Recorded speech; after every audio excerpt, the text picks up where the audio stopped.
Hi, welcome back to my channel. ఇది ఇంకొక celebration అనమాట. అన్నయ్య వదిన వాళ్ళది మ్యారేజ్ యానివర్సరీ. మేము ఇంకా కేక్ అది తీసుకొని వాళ్ళ ఇంటికి వెళ్ళాము. కేక్ కటింగ్ అది చేయించి గిఫ్ట్లు ఇచ్చేసి తర్వాత రెస్టారెంట్కి కూడా వెళ్ళాము అనమాట. గిఫ్ట్ ఇచ్చేది రెస్టారెంట్కి వెళ్ళేది నెక్స్ట్ వీడియోలో షేర్ చేసుకుంటాను. ఇప్పుడైతే కేక్ కటింగ్ మేము చాలా బాగా సెలబ్రేట్ చేసుకున్నాం. హ్యాపీగా అనిపించింది. మాకు ఇయర్లీ సెలబ్రేషన్ ఉంటుంది. 1 మంత్ కూడా ఖాళీ ఉండదు అనమాట. ఒక శ్రావణ మాసంలోనే ఏ అకేషన్ లేదు. అప్పుడైతే వరలక్ష్మి వ్రతం కదా, అప్పుడు ఇంకా ఫుల్ హడావిడి ఉంటుంది.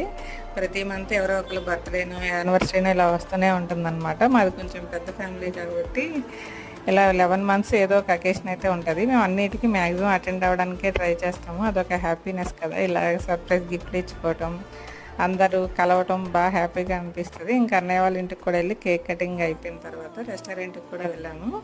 ఆ వీడియో నెక్స్ట్ షేర్ చేసుకుంటాను. మీలో ఎంతమందికి ఇలా చిన్న చిన్న అకేషన్లు కూడా సెలబ్రేట్ చేసుకోవడం ఇష్టమో కామెంట్ చేసేయండి. వీడియో నచ్చితే ఒక లైక్ ఇచ్చి